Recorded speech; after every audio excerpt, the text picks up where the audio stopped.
അല്ല, മഹി എവിടെ? അവിടെ ആകെ ആരെയോ തിരഞ്ഞുകൊണ്ട് നിൽക്കുന്ന അല്ലിയോട് ഭദ്രവെന്ന് ചോദിച്ചതും അവളൊന്ന് വിളറിച്ചിരിച്ചു. ശേഷം കൈമലർത്തി. കണ്ടില്ല, കുറെ നേരമായി ഞാനും നോക്കുന്നതാ. ദക്ഷയും കാണുന്നില്ല.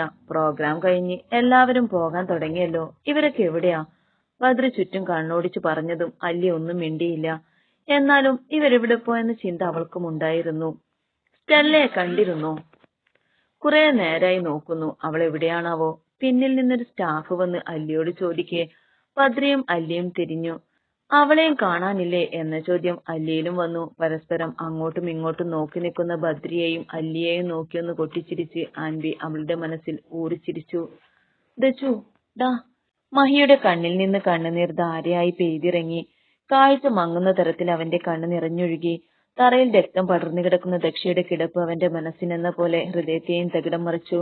ഞെരുക്കത്തോടെ കണ്ണ് വലിച്ചു തുറന്ന് അവനെ അവളൊന്ന് നോക്കി.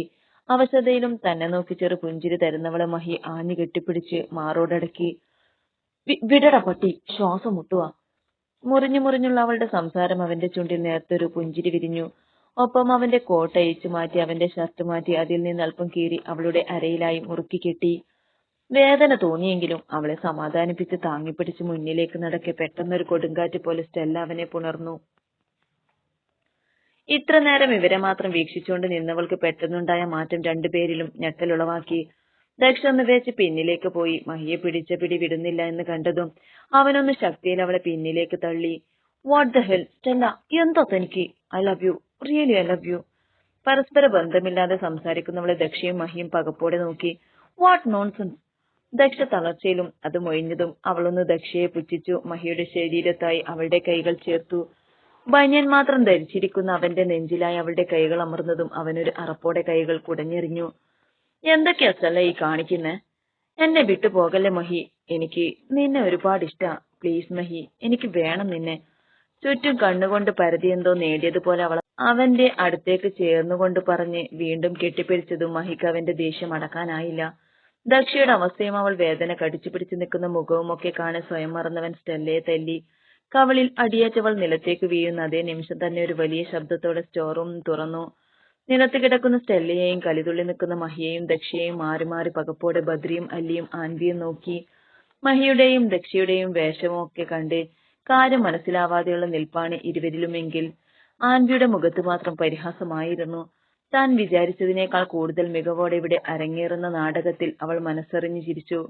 മഹി. ബദ്രിയുടെ വിളികൾക്ക് എന്തോ പറയാനായി മുതിർന്ന മഹിയെ തട്ടിമാറ്റി സ്റ്റെല്ല കരഞ്ഞുകൊണ്ട് അല്ലിയെ കെട്ടിപ്പിടിച്ചു. ഒന്നും മനസ്സിലാവാതെയുള്ള അല്ലിയുടെ ഉള്ളം കൂടുതൽ ഇടങ്ങേറാക്കാൻ പാകമായിരുന്നു അവളുടെ കരഞ്ഞുകൊണ്ടുള്ള പുണരൽ. എന്നെ ഈ മഹി. വിതുമ്പലിന്റെ ഇടയിൽ സ്റ്റെല്ല ഇത്രയും കൂട്ടി ചെയ്തതും അല്ലിയൊരു പകപ്പോടെ മഹിയെ നോക്കി. അവന്റെ മുഖത്ത് ഞെട്ടൽ കണ്ട് അവൾ അടുത്ത നിമിഷം സ്റ്റെല്ലയെ തന്നിൽ നിന്ന് വേർപെടുത്തി പിന്നിലേക്ക് തള്ളി. അവൾ വീഴുന്നതിന് മുന്നേ ആൻവി അവളെ പിടിച്ചിരുന്നു. എന്താ സ്റ്റെല്ല, താൻ കാര്യം പറയ്. എന്തോ ശബ്ദം കേട്ട് വന്നതാ. മഹിയും ദക്ഷമാഡവും കാണാൻ പാടില്ലാത്ത രീതിയിൽ ഇവിടെ എല്ലാവരോടും പറയുമെന്നായപ്പോ ഈ നിൽക്കുന്ന മഹി എന്നെയും. ആൻവി അവളോട് കാര്യം തിരക്കിയതും സ്റ്റെല്ല വായ്പത്തി കരഞ്ഞുകൊണ്ട് പറയുന്ന കാര്യം കേൾക്കെ ദക്ഷയെ ചേർത്ത് പിടിച്ചിരിക്കുന്ന മഹിയുടെ കൈകൾ അഴിഞ്ഞു. ബദ്ര ഒരു ഞെട്ടലോടെ തറഞ്ഞു നിന്നു. വാട്ട് സ്റ്റെല്ല, താൻ എന്തൊക്കെയാ? മഹിയും ദക്ഷമേടവും. I can't believe. ആൻവിയുടെ തകർത്തഭിനയം നടക്കെ സ്റ്റെല്ല കുറച്ചുറക്കെയായി കരഞ്ഞു. മഹിയുടെ നോട്ടം അവളിൽ നിന്ന് പിൻവലിച്ച് അല്ലിയെ നോക്കി അവളുടെ കണ്ണ് നിറഞ്ഞിട്ടുണ്ട്. ഒന്നാകെ തളരുന്ന പോലെ തോന്നി അവന്. അല്ലിക്ക് അവനിൽ വിശ്വാസമില്ലേ എന്നൊരു നിമിഷം അവനോട് തന്നെ ചോദിച്ചു. അവൻ നിറഞ്ഞ കണ്ണുകൾ കാണെ അടുത്ത നിമിഷം ബദ്രയുടെ അടുത്ത് നിന്ന് അല്ലി മഹിയുടെ അടുത്ത് വന്നവന്റെ കയ്യിൽ കോർത്തു പിടിച്ചു. മഹിക്കും ദക്ഷയ്ക്കും എന്തെങ്കിലും പറയാനുണ്ടോ? ബദ്രയായിരുന്നു അത്. അവന്റെ ചോദ്യങ്ങൾക്ക് അയഞ്ഞ കൈ മഹി ദക്ഷയിൽ മുറുക്കി. ദക്ഷയുടെ കണ്ണുകൾ നിറഞ്ഞു. അല്ലെങ്കിലേ ശരീരത്തിൽ മുറിവ് ബാധിച്ചിരുന്ന അവൾക്ക് ബദ്രയുടെ ചോദ്യം മനസ്സിനെ കീറുന്ന പോലെ തോന്നി.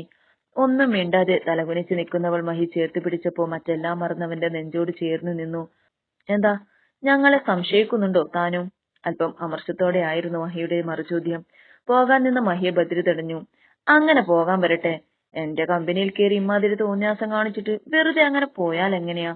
മഹിയുടെ നെഞ്ചിൽ കൈവച്ച് ബദ്രി തടഞ്ഞതും അടക്കി വെച്ച ദേഷ്യമൊക്കെ പുറത്തേക്ക് അണപൊട്ടി ഒഴുകി. ബദ്രിയുടെ കൈ മഹി കുടഞ്ഞെറിഞ്ഞു. പറയുന്നത് എന്തും കേട്ടു നിൽക്കും എന്ന് കരുതണ്ട ബദ്രി. എനിക്കിവൾക്കും ഇടയിൽ എന്താണെന്ന് നിന്നെയൊന്നും ബോധ്യപ്പെടുത്തേണ്ട ആവശ്യമില്ല. ഞങ്ങളെ ബോധ്യപ്പെടുത്തണ്ട. പക്ഷെ സ്റ്റെല്ലക്ക് പറയാനുള്ളത് എന്താണെന്ന് കേൾക്കാതെ ഇവിടുന്ന് ആരും പോവില്ല മഹി. ബദ്രി പറഞ്ഞതിന് പുച്ഛിച്ചു പോകാൻ നിന്ന് മഹിയുടെ കയ്യിൽ അല്ലി പിടിമുറുക്കി. അവൻ നോക്കി അവൾ അവനെ സമാധാനിപ്പിച്ചു. ദക്ഷ ഈ സമയം കൊണ്ട് നന്നേ തളർന്നിരുന്നു. ആൻവിക്ക് അവിടെ നടന്നതൊക്കെ കണ്ട് വല്ലാത്ത സന്തോഷം തോന്നി.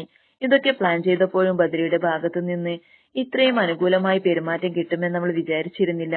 ബദ്രി തന്നെ നോക്കുന്നെന്ന് കാണെ അവൾ വിഷമത്തോടെ അവനെ നോക്കി സ്റ്റെല്ലയെ സമാധാനിപ്പിച്ചു. ഒപ്പം ഒരു കൈയാൽ ബദ്രിയുടെ കയ്യിൽ തലോടി. ബദ്രി സ്റ്റെല്ലയോട് നടന്ന കാര്യങ്ങൾ വിശദീകരിക്കാൻ പറഞ്ഞതും നാടകത്തിന്റെ അടുത്ത ഘട്ടം അവർക്ക് മുന്നിലായി അവതരിപ്പിക്കാൻ സ്റ്റെല്ല തുടങ്ങി. മഹിയുടെ സംസാരത്തിലും നോട്ടത്തിലൊക്കെ പലപ്പോഴായി എന്നോട് ഒരടുപ്പമുള്ളതുപോലെ എനിക്ക് ഫീൽ ചെയ്തിട്ടുണ്ട്. എനിക്കും എന്തുകൊണ്ടോ അവന്റെ സാമീപ്യം ഇഷ്ടമായിരുന്നു. അതുകൊണ്ട് തന്നെ ഞാനും എതിർക്കാൻ പോയില്ല. ദക്ഷ മാഡത്തോട് അടുത്തിടപഴകുന്ന മഹിയെ കാണുമ്പോഴൊക്കെ സംശയിച്ചിട്ടുണ്ടെങ്കിലും മനസ്സിനെ ഓരോന്ന് പറഞ്ഞു പഠിപ്പിച്ചു. കരഞ്ഞുകൊണ്ട് സ്റ്റെല്ല പറഞ്ഞു നിർത്തുമ്പോൾ മഹിക്ക് ദേഷ്യം അടക്കാൻ പറ്റാത്ത പോലെ തോന്നി. കയ്യും കെട്ടി ആൻവിയെ മാത്രം നോക്കി നിൽക്കുന്ന ബദ്രിയെ കാണാൻ അവന്റെ മനസ്സിൽ ദേഷ്യത്തെക്കാൾ കൂടുതൽ സംശയം തോന്നി. ഒന്നും പ്രോപ്പറായി നടക്കാത്തതുപോലെ ഒരു ഫീൽ. ഇന്ന് പാർട്ടിയിൽ വെച്ച് മാറിക്കുടിച്ച ഡ്രിങ്ക്സിന്റെ എഫക്റ്റിൽ അല്പം മയങ്ങിപ്പോയിരുന്നു ഞാൻ. പിന്നീട് എഴുന്നേറ്റപ്പോ എന്തോ ശബ്ദം കേട്ട് വന്നതാ ഇവിടെ. അപ്പോഴാ ഇവർ രണ്ടും എന്നെ കണ്ടപ്പോ പെട്ടെന്ന് മാറിയപ്പോ ഉണ്ടായതാ ഈ മുറിവ് പോലും. എന്നെ ആദ്യം ഇവരുടെ വരുതിക്ക് ആക്കാൻ ശ്രമിച്ചു. നടക്കുന്നില്ല എന്നായപ്പോ ഈ ദക്ഷ മേഡം പറഞ്ഞപ്പോഴാ എന്നെയും ഈ മഹി. അത്രയും പറഞ്ഞു നിർത്തി സ്റ്റെല്ല കരഞ്ഞതും ആൻവി അവളെ ആശ്വസിപ്പിച്ചു. ദക്ഷ ചുറ്റും നടക്കുന്നതൊക്കെ കണ്ട് തളർന്നിരുന്നു. മഹിക്കും മല്ലിക്കും സ്റ്റെല്ലയെ കൊല്ലാൻ തോന്നിയെങ്കിലും അവൾ എവിടം വരെ പോകുമെന്ന് അറിയണമെന്നുള്ളത് കൊണ്ട് മൗനം പാലിച്ചു. ഇത്രയും മതിയോ ആൻവി? പറഞ്ഞു പഠിപ്പിച്ചതിൽ എന്തേലും വിട്ടുപോയിട്ടുണ്ടോ ഞാൻ? ആൻവിയുടെ നെഞ്ചിൽ നിന്ന് തല ഉയർത്തി അത്രയും ചോദിച്ച് സ്റ്റെല്ല മാറി നിന്നതും ആൻവി ഞെട്ടിപ്പോയിരുന്നു. ശ്വാസം നിലക്കുന്ന പോലെ തോന്നി അവൾക്ക്. സ്റ്റെല്ല അവൾ ചതിച്ചോ തന്നെ? മുന്നിൽ പുച്ഛത്തോടെ കയ്യും കെട്ടി കണ്ണുനീർ തുടക്കുന്ന സ്റ്റെല്ലയെയും അവളുടെ അടുത്തായി ചെറു പുഞ്ചിരിയോടെ നിൽക്കുന്ന ബദ്രിയെയും കണ്ടവൾ തറഞ്ഞു നിന്നു. മഹിയുടെയും അല്ലിയുടെയും ദക്ഷയുടെയും അവസ്ഥ മറിച്ചല്ലായിരുന്നു. ഇവിടെ നടക്കുന്നത് എന്താണെന്ന് മനസ്സിലാവാതെയുള്ള മൂവരുടെയും നിൽപ്പ് കണ്ട് ബദ്രി ഒന്ന് ചിരിച്ച് ആൻവിക്ക് നേരെ തിരിഞ്ഞു. അവന്റെ മുഖത്ത് ചിരിമാറി പക നിറയുന്നതിനൊപ്പം ശക്തിയിൽ അവന്റെ കൈ ആൻവിയുടെ കവിളിൽ പതിഞ്ഞിരുന്നു. നീ എന്താടി മോളെ വിചാരിച്ചത്? ഞാൻ മണ്ടനാണെന്നോ? അതോ നീ പറഞ്ഞതൊക്കെ അക്ഷരം പ്രതി വിശ്വസിക്കാൻ മാത്രം ചെറ്റയാണെന്നോ? ആയിരുന്നു ഒരു നാൾ. നീ പറയുന്നതൊക്കെ വിശ്വസിച്ച് നിന്റെ താളത്തിനൊത്ത് തുള്ളിയിരുന്നു. ഇനി അതില്ല. കഴുത്തിൽ കുത്തിപ്പിടിച്ചവൻ അലറുമ്പോൾ ശ്വാസം കിട്ടാതെ പിടയുന്ന ആൻവിയോട് ആർക്കും ഒരിറ്റ് സാതാപം പോലും തോന്നിയില്ല. ചതിക്ക് പകരം ചതിയെന്ന് കേട്ടിട്ടുണ്ടോ? നീ ഇവരെ ചതിക്കാൻ നോക്കിയപ്പോ ദൈവം നിനക്കായി മറ്റൊരു ചതി ഒരുക്കിയിരുന്നു. അതുകൊണ്ടാണല്ലോ നിനക്ക് നിന്റെ പ്ലാനൊക്കെ ഇവളോട് പറഞ്ഞ് ഇവളെ നിന്റെ പക്ഷത്താക്കാൻ തോന്നിയത്.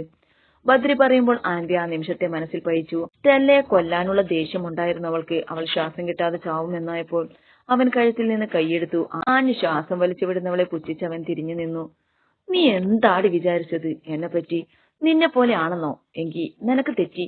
ഞാൻ മഹിയെ സ്നേഹിക്കുന്നുണ്ട്, അപ്പോഴും ഇപ്പോഴും. കഴുത്തിൽ കൈവച്ച് ചുമക്കുന്നവളുടെ അടുത്ത് മുട്ടുകുത്തിയിരുന്ന് പതുക്കെ സ്റ്റെല്ല പറയുമ്പോൾ അവളുടെ സ്വരം ഇടറിയിരുന്നു. മഹിയെ വേദനയോടെ നോക്കിയവൾ വീണ്ടും തുടർന്നു. അതുകൊണ്ടാ അന്നും ഇന്നും എന്റെ ജീവൻ പോലും പണയം വെച്ച് നിനക്കെതിരെ ഞാൻ ഇറങ്ങിയത്. സ്നേഹിക്കുന്നവനെ നേടിയെടുക്കാൻ എന്തും ചെയ്യാൻ ധൈര്യം വേണമെന്ന് പറഞ്ഞില്ലേ നീ അന്ന്? അങ്ങനെയല്ല, അവന്റെ സന്തോഷം കാണാൻ എന്തും ചെയ്യണം നമ്മൾ. അല്ലാതെ അവരെ സന്തോഷം നശിപ്പിച്ചുകൊണ്ടല്ല. അവന്റെ സന്തോഷം അല്ലിയാണെന്ന് തിരിച്ചറിഞ്ഞ് ഞാൻ അവരെ തമ്മിൽ അകറ്റാൻ നോക്കുമെന്ന് നീ വിശ്വസിച്ചോ? എന്നാ നിനക്ക് തെറ്റി. അതിന് നിന്റെ മുന്നിൽ നിൽക്കുന്നത് ആൻവി ഐസക് അല്ല, നട്ടലുള്ളൊരു ഒപ്പനുണ്ടായ സ്റ്റെല്ല വർഗീസാണ്. കവിളിൽ കുത്തിപ്പിടിച്ച് സ്റ്റെല്ല അവളോട് പതുക്കെ മൊഴിയുമ്പോൾ ആൻവി പകയോടെ അവളെ നോക്കി. ആൻവിയുടെ പത്തി ഇനിയും തായാനുണ്ടെന്ന് അവളുടെ മനസ്സ് പറയെ അവളൊന്ന് കൊട്ടിച്ചിരിച്ചു. കയ്യിലുള്ള വീഡിയോ ബദ്രിക്ക് നേരെ നീട്ടി. വീഡിയോയിലൂടെയുള്ള ആൻവിയുടെ ശബ്ദം കാതിൽ തുളച്ചു കയറിയതും അവൻ ദേഷ്യം കൊണ്ട് വിറച്ചു. ഒപ്പം പാഞ്ഞു ചെന്നവളുടെ കവിളിൽ അടിച്ചതും ഒന്ന് പിറകിലേക്ക് പേച്ചു പോയവൾ ബോധം മറിഞ്ഞ് താഴെ വീണിരുന്നു. ഡോക്ടർ, ദക്ഷയ്ക്ക്? മഹി വിറയാർന്ന സ്വരത്തോട് ചോദിക്കുമ്പോൾ അവന്റെ ഹൃദയതാളം തെറ്റുന്ന പോലെ തോന്നിയവന് വല്ലാത്തൊരു വീർപ്പുമുട്ടൽ. മുഖം പൊത്തിയിരിക്കുന്ന ബദ്രിയും അവന്റെ അടുത്തായിരുന്ന് ചുമലിൽ കൈവച്ച് തഴുകുന്ന അല്ലിയും മഹിയുടെ ശബ്ദം കേൾക്കെ തല ഉയർത്തി. കുട്ടിയുടെ കണ്ടീഷനൊക്കെ ഓക്കെ ആയിട്ടുണ്ട്, ബട്ട് മുറിവ് ആഴത്തിലുള്ളതാ. മാത്രമല്ല തിരുമ്പിച്ച കമ്പി ആയതുകൊണ്ട് മുറിവ് കൂടുതൽ ഇൻഫെക്ഷൻ ആവാൻ സാധ്യതയുണ്ട്. So be careful, okay? Doctor അതും പറഞ്ഞു പോയതും മറ്റാരെയും നോക്കാതെ അവൻ ദക്ഷയുടെ അടുത്തേക്ക് പോയി. ബെഡിൽ കിടക്കുന്നവളെ കാണാൻ അവന്റെ ചെങ്കിൽ കൊളുത്തുവിലി അനുഭവപ്പെട്ടു. എപ്പോഴും തന്നോട് കുറുമ്പ് കാട്ടുന്നവളെ മാത്രമേ അവൻ കാണാൻ ഇഷ്ടമുണ്ടായിരുന്നുള്ളൂ. അടുത്തുപോയി തലയിൽ മൃദുവായി തലോടി നെറ്റിയിൽ ചുണ്ടു ചേർത്തു. എന്താ ബദ്രി അവിടെ നടന്നത്? ഒക്കെയും നിങ്ങളുടെ പ്ലാനായിരുന്നോ? അല്ലി ബദ്രിയോട് ചോദിച്ചതും അവനൊന്ന് അവളെ നോക്കി. അവന്റെ നോട്ടത്തിൽ അതൊന്നും പറയാനുള്ള അവസ്ഥയിലല്ല എന്നവൻ പറയാതെ പറയുന്നതായി തോന്നിയവൾക്ക്. കൂടുതൽ ചോദിക്കാൻ നിൽക്കാതെ അവൾ മഹിയുടെ അടുത്തേക്ക് നടന്നു. നിനക്കറിയോ സ്റ്റെല്ല, അവളാ ശിവ. അവളോട് ഞാൻ ആദ്യമേ വാണിംഗ് കൊടുത്തതാ, ബദ്രയുടെ ജീവിതത്തിൽ നിന്ന് ഒഴിഞ്ഞു പോകാൻ. കേട്ടില്ല. മാത്രമല്ല അവൾ മറ്റാരേക്കാളും ബദ്രയെ അവൾ സ്നേഹിക്കുന്നുണ്ടെന്ന് എന്റെ മുഖത്ത് നോക്കി പറഞ്ഞു. എന്നെക്കാളും മറ്റൊരാൾ ബദ്ര സ്നേഹിക്കാനോ? അതിന് കഴിയോ? അവൾക്ക് ഇല്ല. ഒരിക്കലും അവൾക്ക് കഴിയില്ല. എന്നെ പോലെ അവനെ സ്നേഹിക്കാൻ ആർക്കും കഴിയില്ല. വീണ്ടും പറഞ്ഞ് ഭീഷണിപ്പെടുത്തി. സ്നേഹത്തിൽ പറഞ്ഞു, കേട്ടില്ല. അവസാനം എന്തായി? ബദ്രി പോലും അവളുടെ മാനത്തിൽ സംശയിച്ചില്ലേ? ബദ്രി പോലും അവളെ തള്ളി പറഞ്ഞില്ലേ? പറയിപ്പിച്ചില്ലേ ഞാൻ? അതോടെല്ലാം കഴിയുമെന്ന് പ്രതീക്ഷിച്ചു. പോയില്ല. എന്നെങ്കിലും അവളെ അംഗീകരിക്കും എന്ന് പറഞ്ഞ് വീണ്ടും കടിച്ചു തൂങ്ങി. മറ്റൊരു മാർഗവും കണ്ടില്ല. അവസാനം ബദ്രിയുടെ പേരിൽ ഒരു തുണ്ട് പേപ്പർ. അതിന്റെ ആവശ്യമേ വന്നുള്ളൂ. അവളെ എന്നേക്കുമായി അവന്റെ ജീവിതത്തിൽ നിന്ന് പറഞ്ഞയക്കാൻ. ഒരുപാട് സന്തോഷിച്ചതാ ഞാൻ. ഇനി അവൻ എനിക്ക് സ്വന്തമെന്ന് മനസ്സിൽ ഉറപ്പിച്ചതാ. അപ്പോഴാ അടുത്ത അവതാരം. ദക്ഷ വെച്ചേക്കില്ല ഞാൻ. എനിക്കറിയാം എന്ത് വേണമെന്ന്. വീഡിയോയിൽ ക്രൂരമായ ചിരിയോട് ഓരോന്ന് പറഞ്ഞ് അട്ടഹസിക്കുന്ന അൻവിയുടെ മുഖം മനസ്സിൽ തെളിഞ്ഞുവരെ അവൻ കണ്ണുകൾ വലിച്ചു തുറന്നു. തലമുടി കുരുത്തു വലിച്ചു. ഭ്രാന്ത് പിടിക്കുന്ന പോലെ തോന്നി അവന്. തലയിൽ കൈവച്ച് വീട് കുടുങ്ങുമാറവൻ അലറി വിളിക്കുമ്പോ രാവിന്റെ നിശബ്ദതയിൽ കൂടണഞ്ഞ പക്ഷിക്കൂട്ടങ്ങൾ പോലും നാലുപാടും പറന്നകന്നു. മനസ്സിൽ താൻ ഇന്നോളം ചെയ്ത വിഡ്ഢിത്തം തെളിഞ്ഞുവരെ അവൻ കണ്ണിൽ കണ്ട സകലതും തച്ചുടച്ചു. തളർന്നു പോയവൻ മുട്ടുകുത്തി നിലത്തേക്ക് വീഴുമ്പോ കണ്ണിലുടക്കിയത് ചുമരിൽ കുരുത്തിയിട്ടിരിക്കുന്ന ശിവയുടെയും ബദ്രയുടെയും വിവാഹ ഫോട്ടോയിലേക്കാണ്. ക്യാബിൻ തുറക്കുന്ന ശബ്ദം കേട്ട് തല ഉയർത്തി നോക്കിയതും തന്റെ മുന്നിലായി അപ്സരസിനെ പോലെ നിൽക്കുന്ന ശിവയെ കണ്ടവന്റെ കണ്ണു മിഴിഞ്ഞു. സാരിയിൽ അവളൊരു ദേവതയെ പോലെ തോന്നി അവന്. കണ്ണെടുക്കാതെയുള്ള നോട്ടം അവളിലും ചടപ്പ് തോന്നിപ്പിച്ചതും അവൾ തൊണ്ട അനക്കി. അത്രക്ക് സുന്ദരി ആയിട്ടുണ്ടോ? വിരൽ കടിച്ച് നാണഭിനയിച്ച് ചോദിക്കുന്നവളെ അവൻ പുച്ഛത്തോടെ നോക്കി ചുണ്ടുകൂട്ടി. ഇപ്പൊ തന്നെ കെട്ടിക്കൊണ്ടുപോകാൻ തോന്നിയിരുന്നു അവനവളെ. എങ്കിലും ആ ഭാവം മുഖത്ത് കാണിച്ചില്ല. ഡോ, എനിക്ക് മാത്രല്ല തനിക്കും നിയമം ബാധകമാണ്. പറഞ്ഞവസാനിപ്പിക്കലും അവന്റെ ചുണ്ടിൽ കൈയെത്തിച്ച് കൊട്ടലും ഒരുമിച്ചായിരുന്നു. വേദനയിൽ ഒരു നിമിഷം അവന്റെ കണ്ണു നിറഞ്ഞു. ഡീ! അവളുടെ അടുത്തേക്ക് ദേഷ്യത്തിൽ അടുക്കവേ ഡോറ് തുറന്ന് ആരോ വന്നതും അച്ചു ഡീസന്റായി. ശിവ, അവരെത്തി. റന വന്നത് പറഞ്ഞതും അവൾ അവനെ നോക്കി നാക്കു നീട്ടി കാണിച്ച് പുറത്തേക്കിറങ്ങി. പിറകെ വന്നവരെ കാണാൻ എന്നപ്പോൾ അച്ചുവും. ആദി! ശിവ ഒരു വിളിയോടെ ഓടിപ്പോയി കെട്ടിപ്പിടിക്കുന്നവളെ അവൻ നോക്കി. അവളുടെ പിറകെയായി വരുന്ന ഒരു പെണ്ണിലേക്കും 4 ചെക്കന്മാരിലേക്കും അവന്റെ മിഴികൾ കൊരുക്കവേ അവൻ പെട്ടെന്ന് നിന്നു. വന്നവരിൽ ഒരുവന്റെ കണ്ണ് ശിവയിലേക്ക് മാത്രമാണെന്ന് കാണാൻ അവൻ ദേഷ്യത്തിൽ മുഷ്ടി ചുരുട്ടി. ശിവ, ഇത് ഐഷു. അറിയാലോ? ഇവള് പറഞ്ഞിട്ടുണ്ട്. ശിവ ഒന്ന് പുഞ്ചിരിച്ചു. തിരിച്ച് ഐഷു മനോഹരമായി ചിരിച്ചു.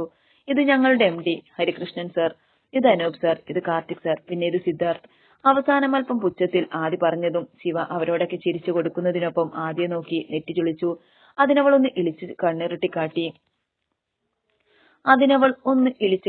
കാട്ടി. ആദ്യം പുച്ഛിക്കുന്നതിനേക്കാൾ കൂടുതൽ സിദ്ധാർത്ഥിന്റെ മുഖത്ത് പുച്ഛമുണ്ടെന്ന് കാണെ ശിവക്ക് ചിരിപൊട്ടി. എവിടെ ചെന്നാലും ഇവിടെ ഒരു അടിയുണ്ടാക്കി ശത്രുക്കളെ സംബന്ധിക്കുന്നത് അവളുടെ ഒരു ഹോബിയാണെന്ന് ശിവക്ക് അറിയാമായിരുന്നു. അവരെ പരിചയപ്പെടുത്തുമ്പോ ഒക്കെ അച്ചു മാറി നിന്നവരെ വീക്ഷിച്ചു. കാർത്തിക് ശിവയെ നോട്ടമിട്ടവന്റെ പേരവൻ പല്ലുകടിച്ചു മൊയിഞ്ഞു. ശിവയും അവരോട് സംസാരിച്ച് തകർക്കുന്നുണ്ട്. റന അച്ചുവിന്റെ പെരുമാറ്റം കണ്ടിട്ട് ഇന്നൊരു യുദ്ധത്തിന്റെ ലക്ഷണം ഇല്ലേ? ഹാനി ഹസ്കി വോയിസിൽ റനയോട് ചോദിച്ചപ്പോഴാണ് റന സിദ്ധുവിൽ നിന്ന് കണ്ണുമാറ്റി അച്ചുവിനെ ശ്രദ്ധിച്ചത്. ഇത്ര നേരം സിദ്ധുവിനെ നോക്കി നിൽക്കുവാണെന്ന് മനസ്സിലാക്കി ഹാനി അവളുടെ കാലിൽ ചവിട്ടി മെതിച്ചു. റന, ഇങ്ങു വന്നേ. കരയാനും ചിരിക്കാനും വയ്യാത്ത അവസ്ഥയിൽ നിൽക്കുന്ന റനയെ ശിവ വിളിച്ചതും അവൾ സന്തോഷത്തോടെ അവളുടെ അടുത്തേക്ക് ഓടി. റന പല്ലുകടിക്കുന്നത് അവളൊന്ന് ഇളിച്ചു കാണിച്ചു. ശിവ അവരുമായി പരസ്പരം പരിചയം പുതുക്കി. അവരുമായി ക്യാബിനിലേക്ക് നടന്നു. അച്ചുവിന്റെ മുന്നിലെത്തിയതും അവനെ നോക്കി പുച്ഛിച്ച് ചുണ്ടുകാട്ടാനും മറന്നില്ല. ഇപ്പൊ അവൻ ഒന്നും ചെയ്യില്ല എന്നവൾക്ക് ഉറപ്പുണ്ടായിരുന്നു. തന്നെ ശ്രദ്ധിക്കാതെ അവരുടെ കൂടെ ഒക്കെ കത്തിവെക്കുന്ന ശിവയെ അവൻ പല്ലുകടിച്ചു നോക്കി. കുറച്ചു സമയം കഴിഞ്ഞിട്ടാണ് ആദ്യ അച്ചുവിനെ കാണുന്നത്. അവൾക്ക് അതാരാണെന്ന് മനസ്സിലായെങ്കിലും ശിവ എന്ത് പറയുമെന്നറിയാൻ അവളോട് ചോദിച്ചു. ശിവ, ഇതാരാ? ആദ്യയുടെ ചോദ്യം കേട്ടതും കാർത്തിക് ശിവയിൽ നിന്ന് കണ്ണുമാറ്റി അച്ചുവിനെ നോക്കി. അവന്റെ രൂക്ഷമായ നോട്ടം കാണെ കാർത്തിക് ഒന്ന് പരുങ്ങി. ആദ്യം മനഃപൂർവ്വം ചോദിച്ചതാണെന്ന് അവൾക്ക് മനസ്സിലായിരുന്നു. അവൾ പല്ലുകടിച്ച് ആദ്യം ചെറഞ്ഞു നോക്കി. Hi, I am Harikrishnan. Akash Shankar ശിവയുടെ വുഡ്ബിയാണ്. ഹരികൃഷ്ണൻ അച്ചുവിനോട് കൈകൊടുത്തതും അച്ചു ആദ്യം ഹരികൃഷ്ണന്റെ മുഖത്തും പിന്നെ കാർത്തികിനെ ഒന്ന് നോക്കി അമർത്തിയായിരുന്നു പറഞ്ഞത്. എൻഗേജ്ഡ് ആയിരുന്നോ? കാർത്തിക് പതുക്കെ പറഞ്ഞതാണെങ്കിലും അനൂപ് കേട്ടിരുന്നു എന്ന് അവന്റെ ചിരി കണ്ടപ്പോ അവന് മനസ്സിലായി. സാരില്ല, ഏറ്റില്ല അല്ലേ? ഞാൻ മാത്രമേ കണ്ടുള്ളൂ, ആരോടും പറയില്ല. ഐഷു വായപൊത്തി ചിരിച്ച് കാർത്തികിന്റെ അടുത്തേക്ക് നീങ്ങിയിരുന്നു കൊണ്ട് പതിയെ പറഞ്ഞതും അവനൊന്ന് സൈക്കിളിൽ നിന്ന് വീണ ഇളിയിളിച്ചു. ആ, അപ്പോ കല്യാണം എങ്ങനെ? ഉടൻ കാണുവോ? നമ്മളെയൊക്കെ വിളിക്കുവോ? അനൂപായിരുന്നത് ചോദിച്ചത്. കാർത്തിക്കിനെ ആക്കുക എന്നത് മാത്രമായിരുന്നു അവന്റെ ചോദ്യത്തിന് പിന്നിലുള്ള ഉദ്ദേശം. കാർത്തിക് പല്ലുകടിച്ചവനെ നോക്കിയെങ്കിലും അവൻ ആ ഭാഗത്തേക്ക് നോക്കാൻ പോയില്ല.